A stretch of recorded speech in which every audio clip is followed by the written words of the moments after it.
Ya, bismillahirrahmanirrahim. Assalamualaikum warahmatullahi wabarakatuh. Selamat pagi semuanya. Kita akan mulai lanjutkan kembali pembahasan proposal skripsi. Kali ini dari Maulana Akbar.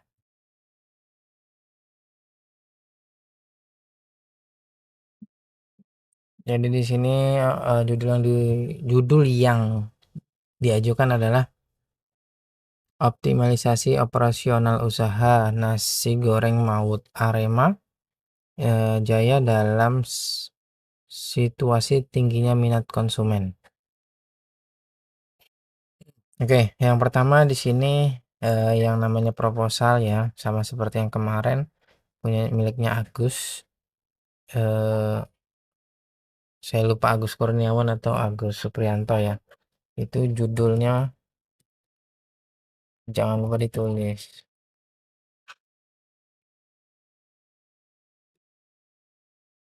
Kemudian ya istilahnya itu cover dari proposal lah intinya.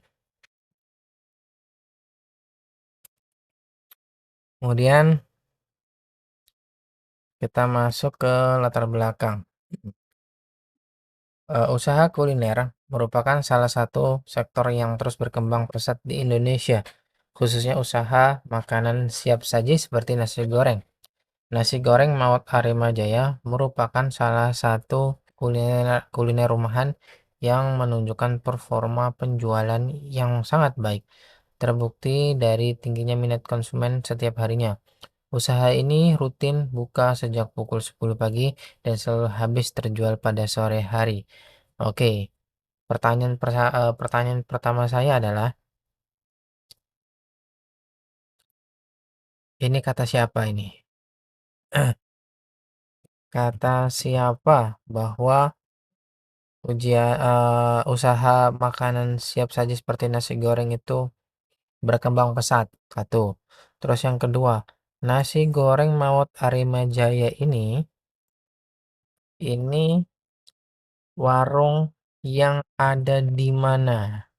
Apakah di Papua, apakah di Makassar, apakah di Bali, atau di Medan? Ini nggak jelas.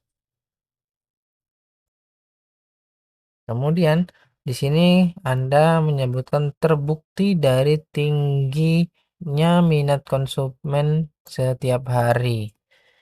Satu, kata siapa?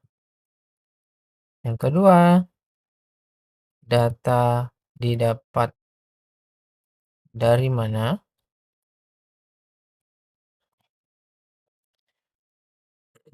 Data tingginya minat konsumen maksudnya. Data tingginya minat konsumen itu dapat dari mana?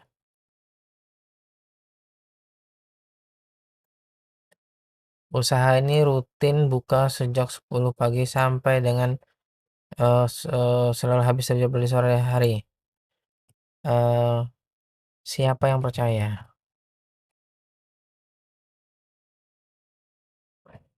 dengan klaim ini? Nah, kenapa saya bertanya seperti ini? Ini kan pertanyaannya sangat menusuk dan sangat kritis sekali. Mulai dari kalimat pertama, khususnya usaha makanan siap saji seperti nasi goreng, itu dianggap berkembang pesat. Ini kata siapa? Kemudian nasi goreng Maut Arema Jaya ini warung yang ada di mana nih? Di Sampit atau di manapun juga kan kita nggak tahu. Kemudian terbukti dari tingginya minat konsumen setiap harinya. Ini data dari siapa? Nggak jelas. Kemudian yang terakhir di paragraf 1 adalah usaha ini rutin buka sejak jam 10 pagi dan selalu habis eh, terjual pada sore hari. Karena lokasinya kita nggak tahu, nggak jelas. Ini milik siapa juga. Dan kemudian kamu menyebutkan di sini rutin buka sampai jam 10 dan selalu habis terjual pada sore hari. Itu juga siapa yang percaya dengan klaim ini? Jadi eh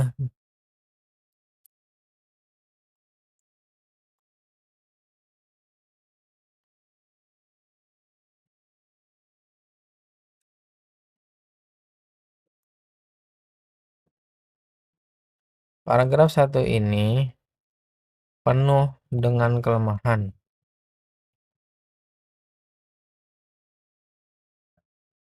Eh, semua kalimat yang dipakai sangat sulit untuk dinilai validitasnya. Kita nggak tahu apakah ini kamu mengarang sendiri atau memang benar-benar adanya. Kita nggak tahu, pembaca nggak tahu. Ya, anggap saja kalau misalnya kamu ini melakukan wawancara atau pengamatan pribadi, tapi kan apakah yakin bahwa pengamatan pribadimu itu valid? Jadi, paragraf satu ini penuh dengan kelemahan, tidak jelas, tidak valid, dan harus diperbaiki. Kemudian melanjut ke paragraf kedua. Meskipun tingkat penjualannya tinggi, usaha ini belum mampu memanfaatkan potensi penuh dari permintaan yang ada. Beberapa kendala yang dihadapi antara lain keterbatasan jam operasional karena kehabisan stok, tenaga kerja yang hanya berasal dari keluarga sendiri, serta lahan parkir yang terbatas karena menggunakan lahan milik orang lain. Faktor-faktor ini menyebabkan usaha belum bisa berkembang lebih jauh, seperti membuka di malam hari atau menambah cabang. Ini juga kalimat yang digunakan.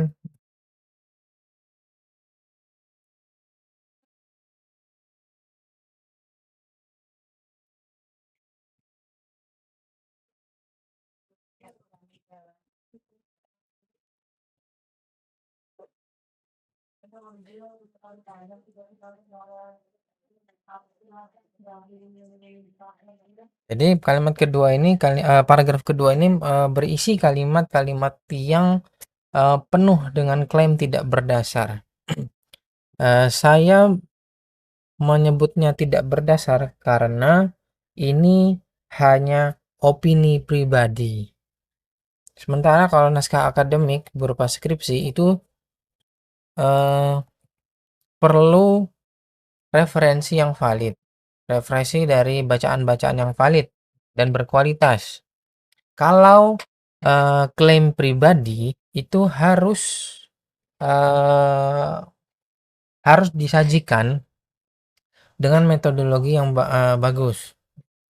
Kalau misalnya memang Anda berani atau kamu berani membuat kalimat paragraf kedua ini memang benar adanya bahwa apa hmm, ada masalah kehabisan stok, kemudian tenaga kerja yang bukan outsourcing atau yang bukan dari kalangan non keluarga dan seterusnya, itu baru boleh dimasukkan. Misal ya, Anda memang sudah melakukan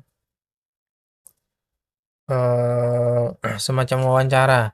Hanya saja kan kalau misalnya mau melakukan wawancara itu perlu metodologi juga kan, perlu merancang pertanyaan-pertanyaan yang valid, pertanyaan-pertanyaan yang memang bisa dipakai untuk memunculkan atau meng-highlight masalah di latar belakang, seperti itu. Jadi, ini paragraf kedua ini juga tidak layak untuk dimasukkan ke latar belakang karena penuh eee, klaim sepihak dari penulis sendiri atau dari mahasiswa sendiri tanpa dasar yang jelas. Ingat ya, di latar belakang itu setiap kalimat atau setiap paragraf yang berisi klaim atau definisi itu wajib harus menggunakan referensi yang valid. Bisa dari paper jurnal atau paper conference. Mau tidak mau memang harus seperti itu. Sekarang lanjut ke paragraf ketiga. Meningkatkan efisiensi manajemen operasional bukan hanya pilihan. tetapi kebutuhan untuk mempertahankan daya saing di pasar yang berubah dengan cepat.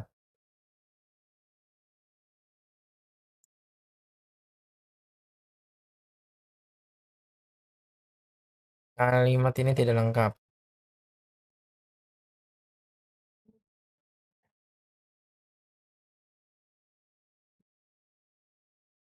karena tidak memiliki subjek. Jadi diperbaiki. Selanjutnya kita cek dulu. Nomor satu ini referensi siapa?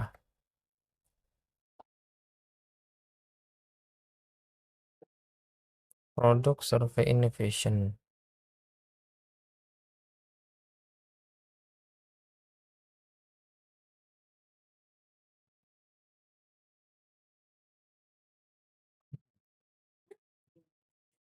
Eh,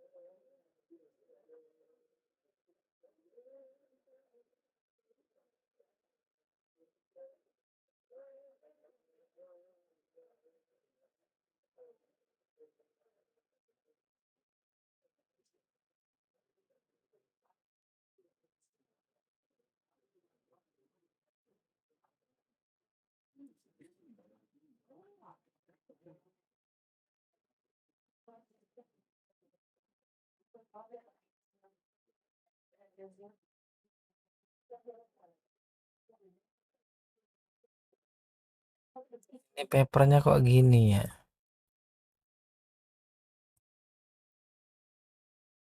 Oke, ini diambil dari ini ya. Paper nomor satu tadi itu diambil dari miliknya Saputra dan kawan-kawan. Judulnya adalah Strategi Inovasi Produk dan Efisiensi Operasional terhadap Kinerja UMKM. Oke, sebelumnya ini saya blok dulu ya.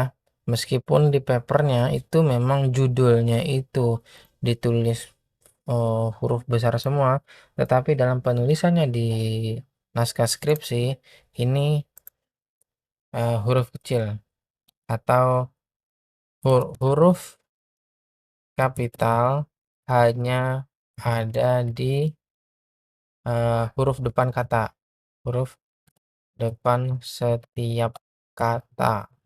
Jadi nggak besar semua nih. Oke, jadi tetap harus diperhatikan.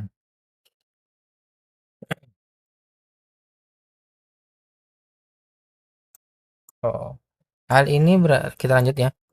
Hal ini berarti bahwa usaha kecil perlu terus beradaptasi dan mengelola operasional secara efektif agar tidak tertinggal dari kompetitor.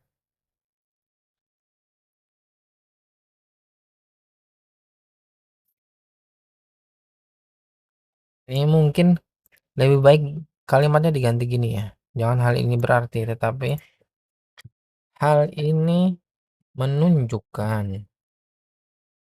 bahwa titik diselanjutkan.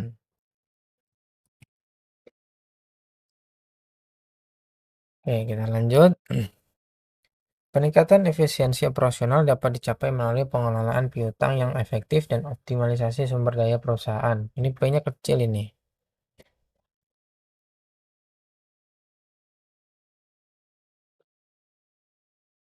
Huruf P kecil.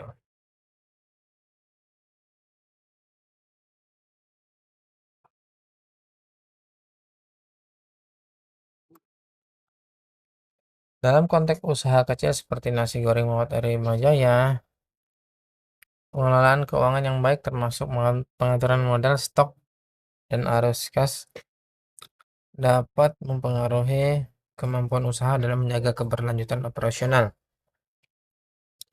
Faktor internal seperti strategi pemasaran, modal, dan aktivitas inovasi memiliki pengaruh positif dan signifikan terhadap kinerja usaha kecil di sektor makanan dan minuman. Artinya, kinerja usaha tidak hanya bergantung pada operasional, tetapi juga pada bagaimana strategi pemasaran dijalankan dan bagaimana inovasi diterapkan. Situasi ini menarik untuk diteliti, khususnya bagaimana usaha nasi Mawat Arema Jaya dapat mengoptimalkan operasional dalam kondisi tingginya permintaan konsumen. Saya sebenarnya dari tadi itu agak terganggu dengan kata-kata tingginya permintaan konsumen. Seberapa tinggi? Ada datanya nggak?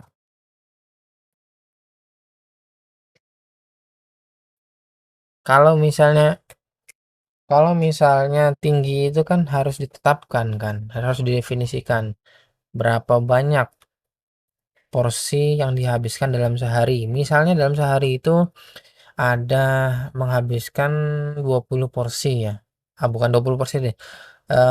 Menghabiskan 20 kilogram nasi. Nasi goreng kan bahan utamanya nasi ya. Nah, kalau misalnya dikatakan permintaan tinggi, kalau dalam sehari itu ternyata 20 kilogram beras itu habis dan bahkan hari-hari berikutnya itu selalu orderannya itu lebih dari 20 kilogram, mungkin bisa menjadi sampai 100 kilogram. Nah, kalau gitu kan enak tuh pembaca atau dosen pengujinya menilai, oh memang tinggi dan datanya harus valid. Nah, ini dari tadi kan hanya hanya hanya omongan saja, datanya nggak dijelaskan. Jadi kita para pembaca itu nggak langsung percaya.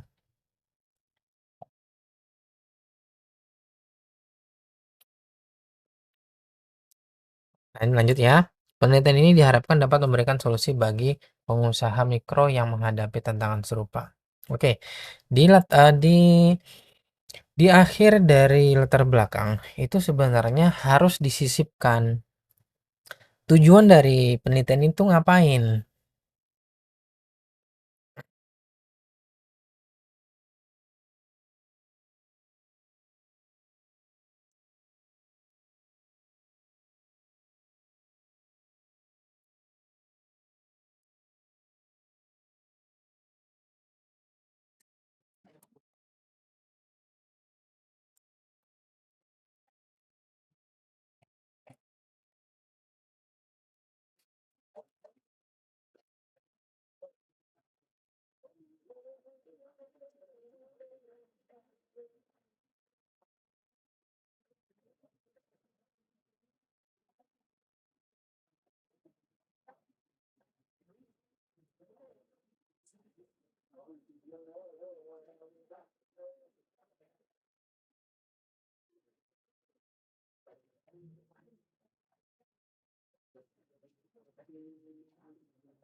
Jadi di subbab latar belakang di yang bagian akhir itu harus disisipkan tujuan atau langkah yang akan dikerjakan atau dilakukan untuk memecahkan masalah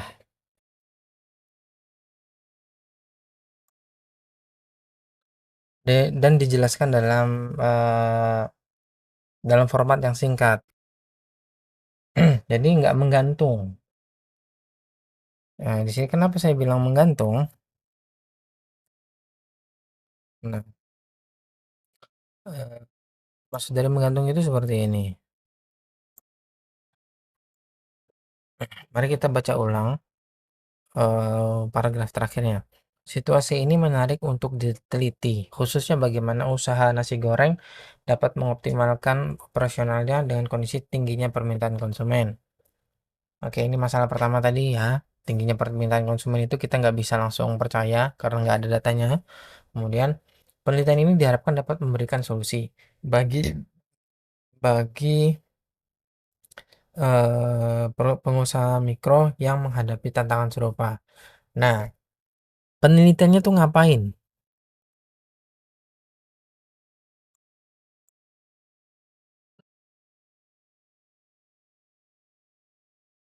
Apa yang dilakukan dalam penelitian ini?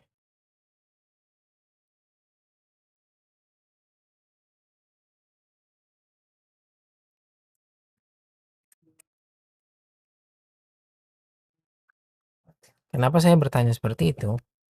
Karena kan, konsepnya itu masih belum jelas. Apakah mau membuat sebuah sistem terintegrasi kah? Atau membuat, mobile application yang bisa digunakan untuk mencatat semua transaksi secara rapi dan membuat laporan secara otomatis kah? Atau membuat media, pemasaran sosialisasi melalui medsos, dan lain-lain kah? Kan nggak jelas. Ujuk-ujuk langsung penelitian ini diharapkan. Apa penelitiannya? Nggak jelas ini masih. Oke.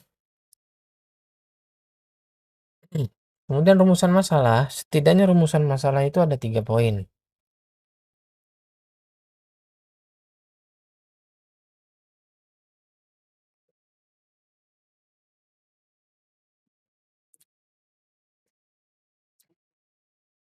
Boleh juga 2, eee, hanya saja harus dipastikan rumusan masalah itu memang sudah disarikan dari latar belakang. Oke, sekarang kita baca rumusan masalah pertama adalah, apa saja kendala operasional yang dihadapi oleh usaha nasi goreng Maut Arema Jaya dalam melayani tingginya permintaan konsumen? Kira-kira apa jawabannya? Kan pertanyaannya ini apa saja kan?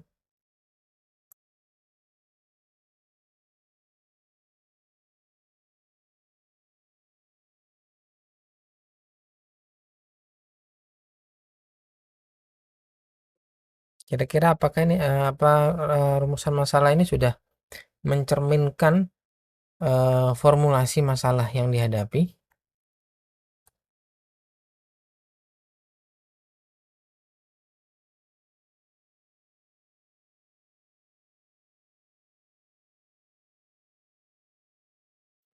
Kalau saya baca di sini kan masalahnya itu adalah ada di bab 2,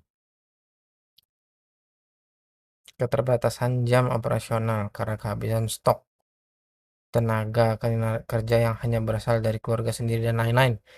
Oke, ini sebenarnya adalah jawaban dari pertanyaan rumusan masalah. Apa saja kendala operasional bisa disebutkan di sini. Pertama, kehabisan stok. Kedua adalah tenaga kinerja yang berasal dari keluarga sendiri, dan lain-lain. Jadi sebenarnya rumusan masalah itu adalah, hal yang berbeda dengan masalah yang diangkat di latar belakang. Ingat ya, di latar belakang itu ada masalah, kemudian setelah latar belakang itu ada rumusan masalah. Nah, ini 2 hal yang berbeda. Rumusan masalah itu adalah, eee, prediksi, masalah-masalah yang akan kalian temui ketika ingin membuat solusi. Jadi kan di sini kalian, eee, di akhir latar belakang ini kan mau, mengusulkan solusi kan. Nah, ketika mau mengusulkan solusi, kan kalian masih proposal berarti kan artinya belum melaksanakan pekerjaannya. Nah, ketika mau melaksanakan solusi, itu pasti kalian sudah memprediksikan, "Oh, pasti kurang ini kurang ini kurang ini," atau, "Saya akan menghadapi kendala ketika mengimplementasikan suatu metode." Ternyata, eee, prediksi-prediksi kalian itu, itulah sebenarnya yang menjadi konsep rumusan masalahnya. Gampangnya seperti ini, saya berikan contoh ya. Contoh, misalkan, eee, ini di depan sehari-hari, di dapur aja ya, di dapur.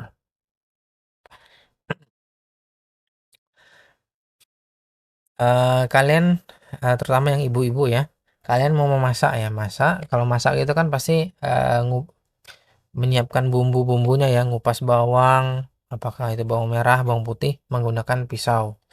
Ketika kalian mau mulai masak nasi goreng misalnya, pasti kan ngupas bawang merah dan bawang putih dulu. Ketika mau mengupas bawang merah, bawang putih itu, ternyata pisaunya tumpul. Ingat, pisaunya tumpul. Sekali lagi saya ingatkan, pisaunya tumpul. Pisau tumpul itu artinya adalah masalah. Kenapa masalah? Kalau pisau tumpul, kita nggak bisa ngupas, kita nggak bisa mengiris bawang. Itu adalah masalah yang ada di latar belakang. Kemudian, di akhir latar belakang, kalian kan bisa mulai mengusulkan solusi dari masalah tersebut. Solusi dari masalah tersebut adalah dengan cara mengasah pisau supaya tajam. Nah, udah tahu ya tawaran solusi yang ditawarkan apa? Jadi di akhir ini sebenarnya solusi tepatnya. Bukan tujuan ya, solusi. Jadi solusi apa yang ditawarkan? Solusinya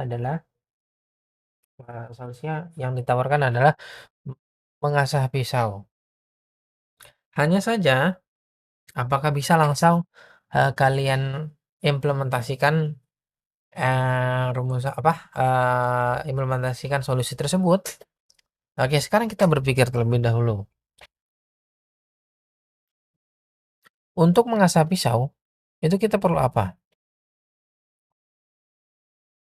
Jawabannya adalah asahan pisau.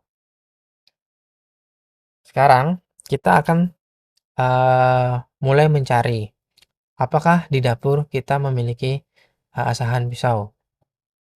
Ternyata ketika dicari nggak ada nih.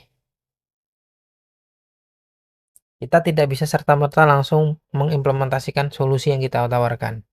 Karena kita nggak punya kita nggak punya asahan pisau.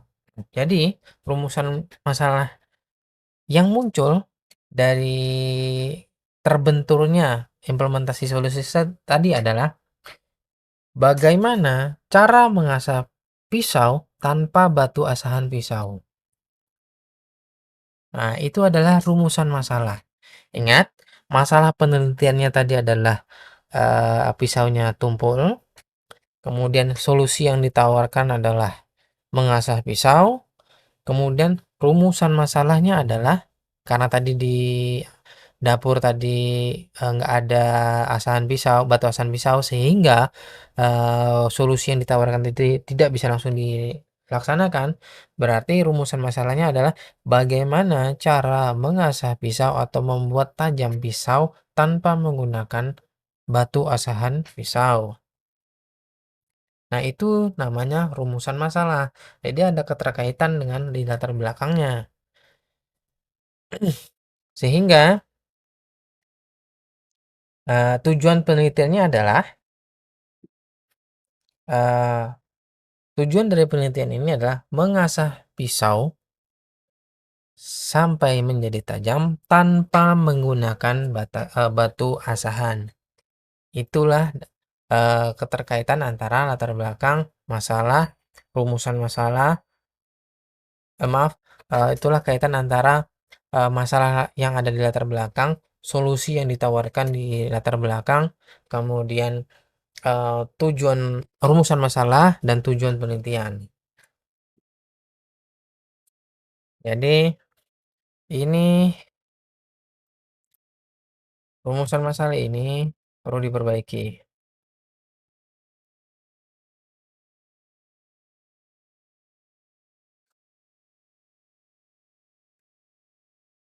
agar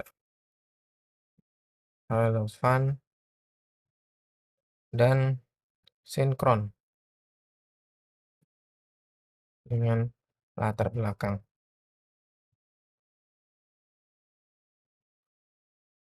Oke, tujuan penelitian juga sama ya. Karena tujuan penelitian itu adalah harus sesuai dengan rumusan masalah. Sinkron.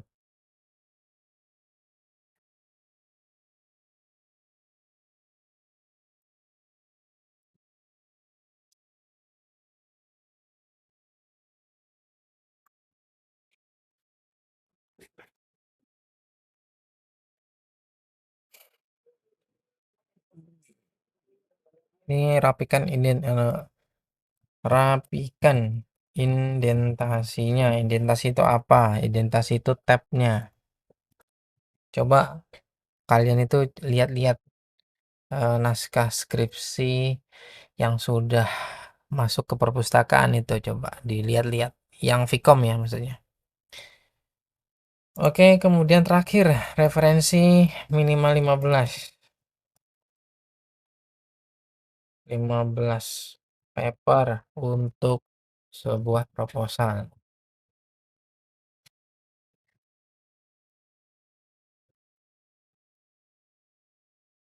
Oke, saya rasa cukup untuk eh, Maulana ya, Maulana Akbar. Sekarang kita terakhir ke miliknya proposal punya Novi Wahyuni. Judulnya adalah implementasi metode K-means clustering untuk mengukur tingkat kedisiplinan pegawai sekretariat daerah Kabupaten Seroyan. Cetak miring. Oke, saya pahami dulu ya.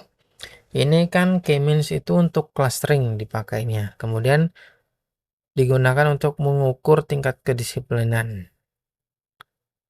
Jadi apa kaitannya antara clustering dengan peningkatan dengan cara mengukur tingkat kedisiplinan? Oke, kita baca terlebih dahulu latar belakangnya.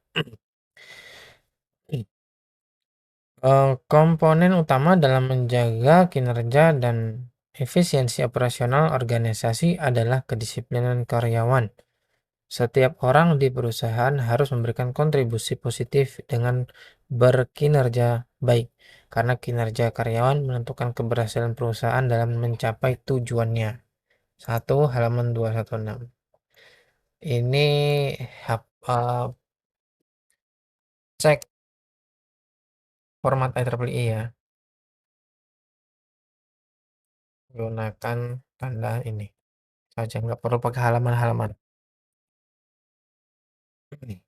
Penilaian kedisiplinan merupakan salah satu tahapan krusial dalam penilaian kinerja untuk kelangsungan operasional perusahaan. Penentuan tingkat kedisiplinan karyawan atau pengintegrasiannya ke dalam gaya manajemen yang telah berjalan dengan baik dilakukan dengan tujuan untuk menilai tingkat kedisiplinan karyawan dan memberikan penghargaan serta pembinaan bagi karyawan yang kurang disiplin. Sebentar. Memberikan penghargaan serta pembinaan bagi karyawan yang kurang disiplin. Ini maksudnya gimana ya? Ini kan dua hal yang dua hal yang setara ya. Memberikan penghargaan serta pembinaan. Berarti dikasih hadiah dan dikasih hukuman kan? Yang kurang disiplin dikasih hukuman gitu maksudnya. Kalimatnya tidak jelas ini ya. Kalimatnya ambigu. Mungkin memberikan penghargaan bagi karyawan yang berprestasi dan pembinaan bagi karyawan yang kurang disiplin. Jadi ini kalimatnya seperti ini salah ya.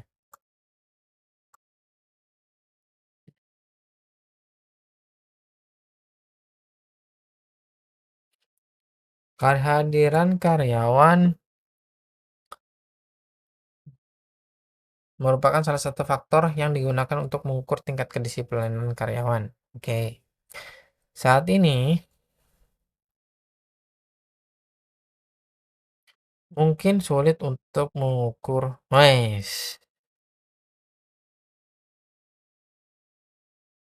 Tidak boleh menggunakan kata mungkin atau yang bernada ragu-ragu di dalam naskah akademik berupa skripsi.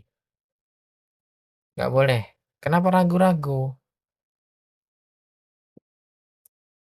Mungkin itu artinya kan menunjukkan keraguan. Kalau misalnya nggak ragu itu harus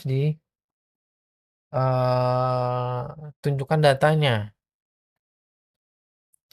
Kita, kita orang komputer, kita computer science ya, ilmu komputer. Jadi itu jangan sama sekali kita tuh lemah dengan data. Harus, harus disajikan data yang valid. Evaluasi manual dan pendekatan tradisional lainnya seringkali bersifat sewenang-wenang dan tidak dapat diandalkan. Nah, ini kan kalimat yang bagus nih. Ini kalimat yang bagus ini. Ini kan berupa klaim ya. Klaim bahwa evaluasi manual itu sewenang-wenang, nggak dapat dipertanggungjawabkan. Pokoknya suka-suka lah. Nah, ini kan sebuah klaim, tapi ini didukung dengan referensi. Nah, ini boleh, nggak masalah karena sudah diberikan referensi nomor 4. Miliknya Alfian Kusrini, Genesis Clustering.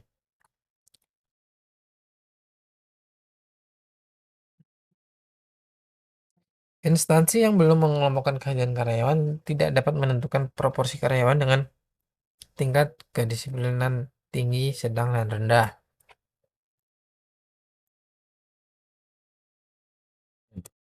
Satu-satunya cara untuk menilai tingkat kedisiplinan karyawan adalah dengan interpretasi dan pengamatan manajer yang membuatnya kurang profesional dan kurang efektif. Oke, ini juga kalimat yang bagus. Kalimat klaim tapi dilampirkan paper referensinya ini bagus. Kemudian metode yang digunakan untuk mengolah data karyawan masih berupa pengarsipan informasi tersebut disimpan dalam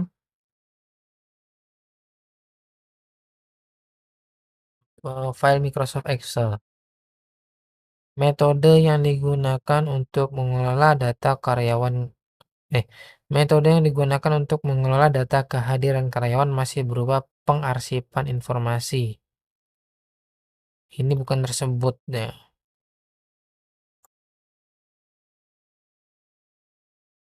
Metode yang digunakan untuk mengelola data karyawan masih berupa pengarsipan informasi. Ini bukan tersebut ini. Ini harusnya menggunakan kata yang. Saya membacanya sulit tadi.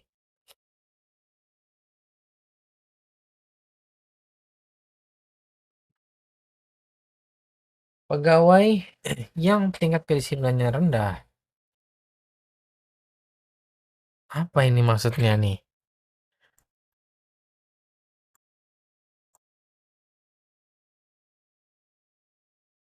Nah, saya bingung kalimatnya nih.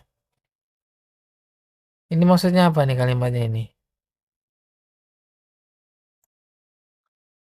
Ini maksud dari kalimat ini apa?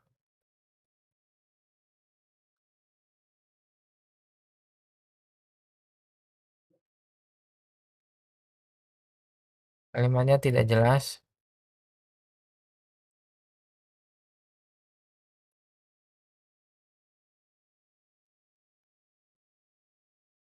Coba kita perhatikan ya.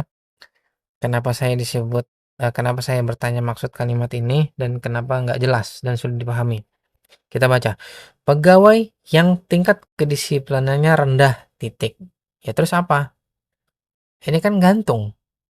Pegawai yang tingkat kedisiplinannya rendah, titik. Apa maksudnya, mau jelaskan apa?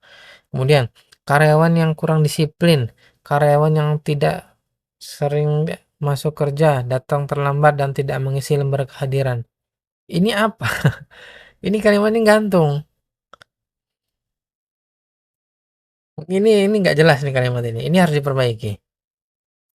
Pegawai yang tingkat kedisiplinannya rendah, karyawan yang kurang disiplin, karyawan yang sering tidak masuk kerja, datang terlambat dan tidak mengisi lembar kehadiran.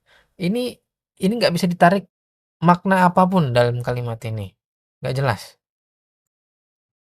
Selanjutnya, melihat situasi ini, jelaslah bahwa solusi sangat penting untuk mengatasi masalah tersebut. Pendekatan yang sistematis dan objektif diperlukan untuk mengkategorikan karyawan berdasarkan tingkat kedisiplinan mereka. Metode pengelompokan atau teknik clustering, miring ini ya clustering ya, bahasa Inggris soalnya. Dapat mendukung evaluasi semua karyawan dalam suatu instansi. Ini saya tandai semua yang harus saya format.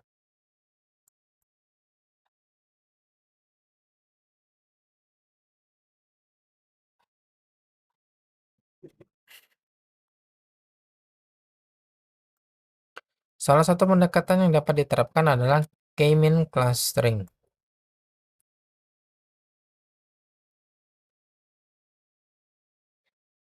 Teknik ini memungkinkan pengklasifikasian kedisiplinan data karyawan ke dalam kategori seperti sangat baik, baik, cukup, dan kurang disiplin. Ini bukan pengklasifikasian ya. Ini bukan pengklasifikasian.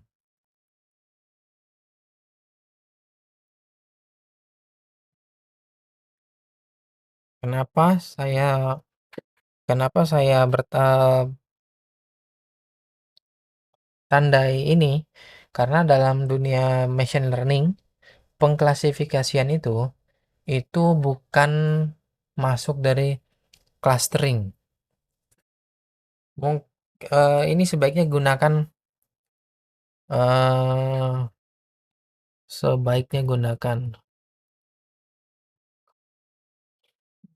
kata pengelompokan. Pengelompokan. Jadi beda ya antara clustering atau klasterisasi dan klasifikasi itu beda.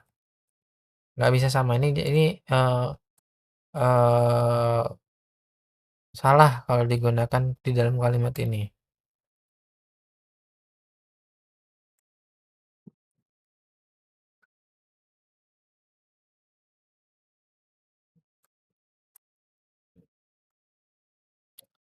Penerapan algoritma clustering k-means ini konsisten ya.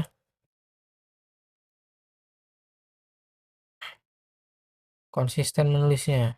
Konsisten.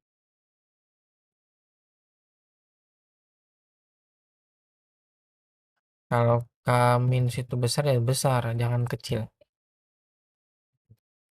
Penerapan algoritma clustering k-means dapat membantu menemukan pola-pola kedisiplinan di antara karyawan yang dapat membantu manajemen dalam membuat keputusan yang tepat tentang program yang ditujukan untuk meningkatkan kedisiplinan.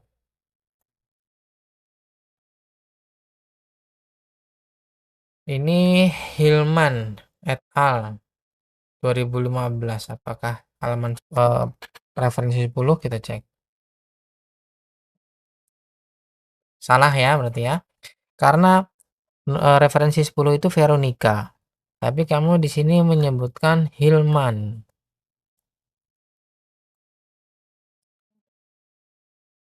Ini salah. Referensi nomor 10 itu miliknya Veronica kalau nggak salah tadi ya. Dan kawan-kawan. Kita cek lagi. Veronica. Nomor 10 itu ya Veronica dan kawan-kawan.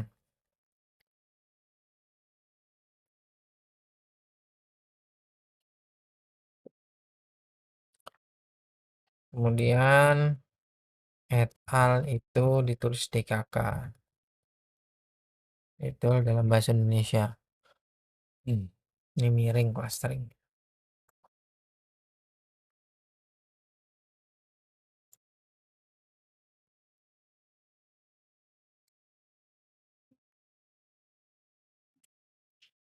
Miring.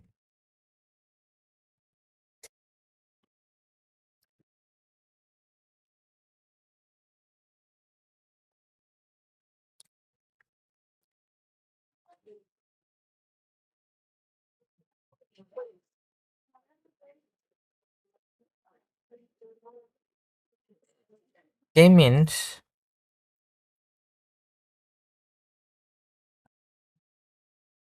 digunakan dalam metode clustering untuk menganalisis pola kehadiran karyawan.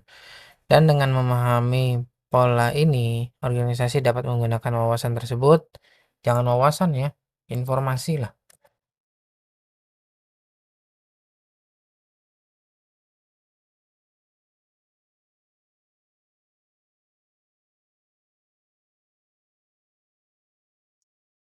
Ini konteksnya nggak bagus. Kalau dalam kalimat ini menggunakan kata wawasan, gunakan informasi. Clustering ini miring.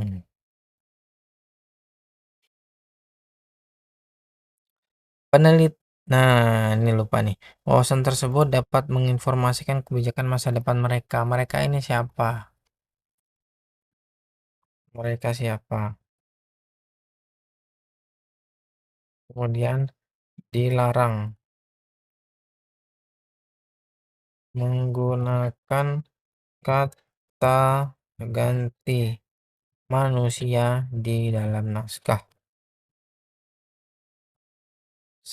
skripsi. Hmm. Penelitian yang dilakukan oleh Christian et al. 2023 memanfaatkan pendekatan K-means clustering. Mari kita cek lagi. Nomor 6. Nah, betul nih ya, Christian dan David. Oke, nggak masalah. Tapi ini ganti ya, et al. Nya tuh diganti di kakak.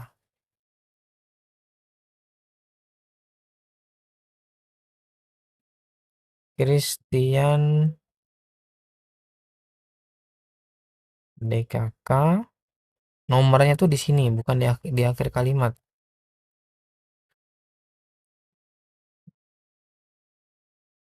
Memanfaatkan dan lain-lain. Jadi nggak usah pakai tahun lagi. Christian dan kawan-kawan nomor 6 memanfaatkan pendekatan K-means clustering untuk mengevaluasi tingkat kedisiplinan. Jadi dipindah nih ya referensinya. Senada dengan itu, Veronica mengemukakan metode clustering algoritma. K-means berguna untuk mengkategorikan tingkat kedisiplinan karyawan.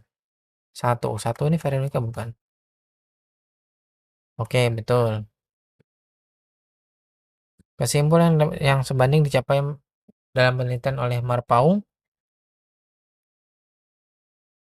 Satunya di sini maksudnya ya. Ini harusnya Veronica 1 gitu. Nggak usah pakai tahun lagi.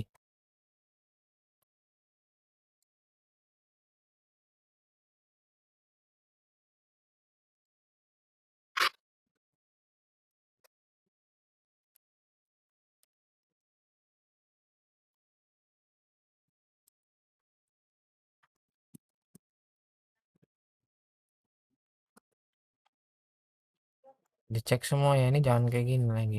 Oh, Veronica 1 ya. Kemudian Marpaung. Oke, Marpaung 2. Jadi nggak usah pakai tahun lagi. Marpaung 2 dipindah ya nomornya ya, jangan di akhir kalimat.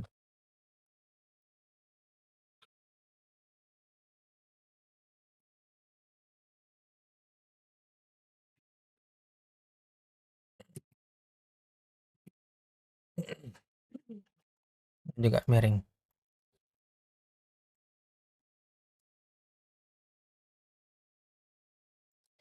Berdasarkan hasil observasi awal yang dilakukan pada tanggal 28 April 2025 di Sekda Kabupaten Seruyan didapatkan bahwa beberapa informasi pegawai yang jarang ikut apel pagi.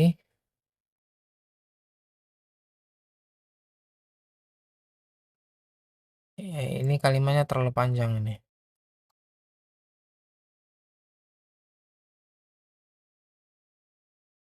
Ini hurufnya S-nya kecil juga ini harusnya.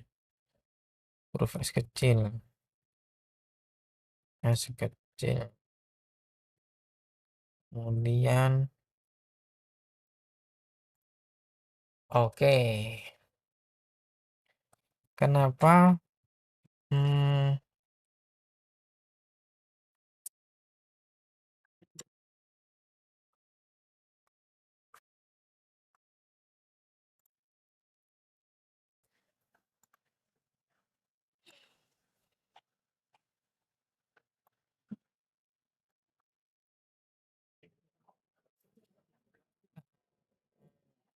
Pergantian,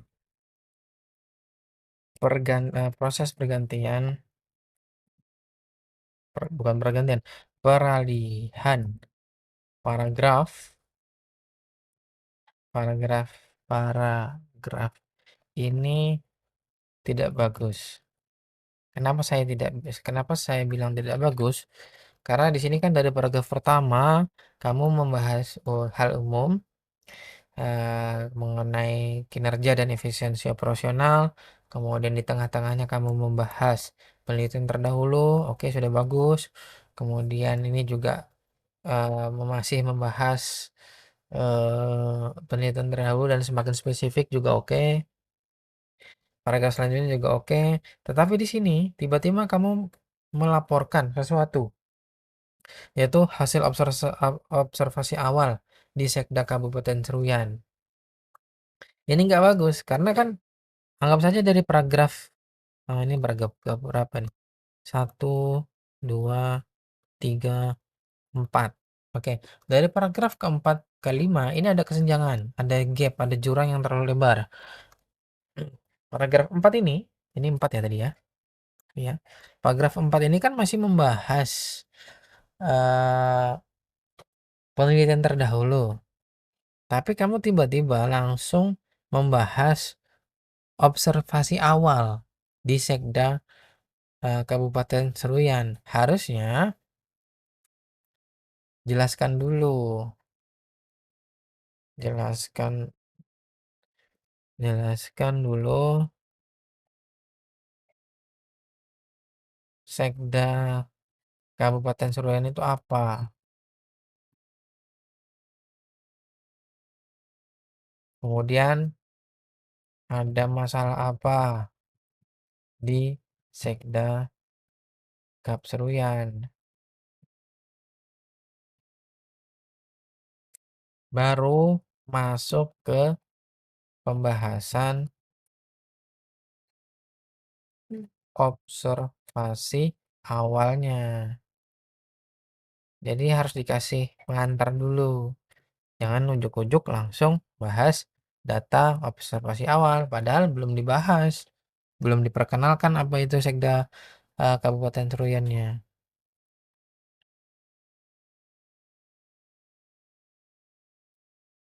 Kategorisasi.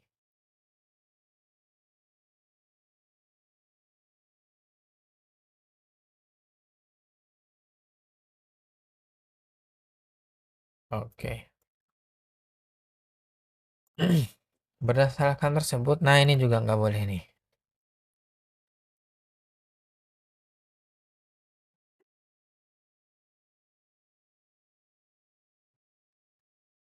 Berdasarkan tersebut, maka peneliti tertarik. Nah, ini nggak boleh nih, kata-kata peneliti itu nggak boleh. Nggak boleh menggunakan kata peneliti di naskah skripsi. Tidak boleh menggunakan kata ganti manusia di dalam naskah skripsi. Kecuali di bagian kata pengantar atau ucapan terima kasih. Itu boleh. Kemudian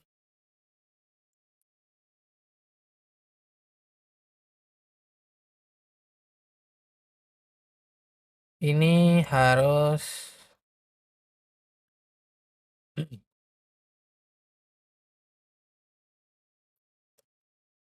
dalam satu paragraf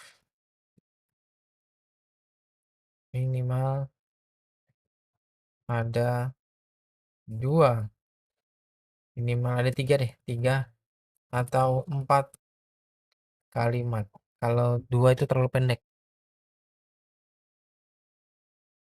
Bukan dua ya. Kalau misalnya di sini sebenarnya ada sih beberapa naskah akademik itu yang dalam satu paragraf itu terdiri dari dua kalimat. Hanya saja itu tidak seimbang dengan paragraf-paragraf kalimat sebelumnya. Lihat di sini kan volume atau panjangnya kalimat dalam paragraf sebelumnya itu banyak, tapi di paragraf terakhir ini kamu tiba-tiba hanya satu saja, satu kalimat. Ini kan satu kalimat ini.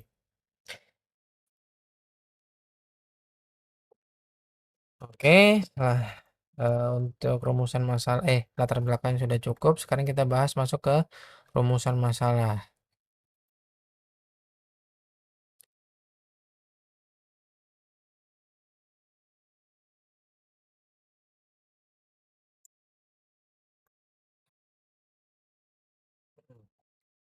Setidaknya rumusan masalah ada 2 poin. Ada 2 atau 3 pertanyaan.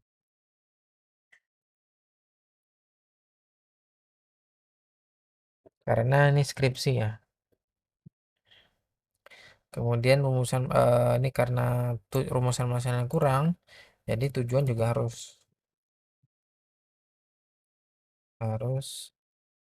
disinkronkan dengan rumusan masalah.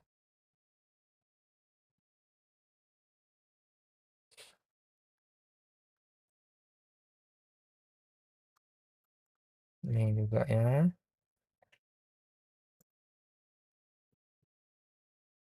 Dilarang menggunakan ganti-ganti manusia. Ini juga miring.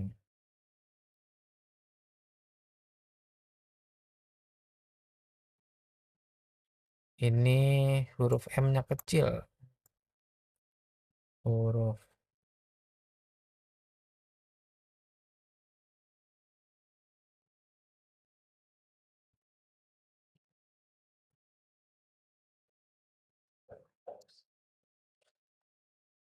Oke, untuk daftar pustaka ini sejauh ini yang lumayan oke ya dari semua naskah proposal yang sudah saya baca, hanya saja ditambah lagi jumlah referensinya.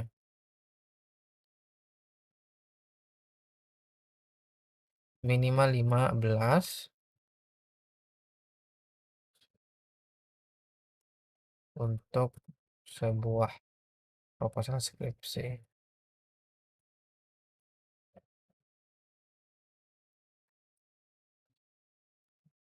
Oke, saya rasa cukup untuk eh,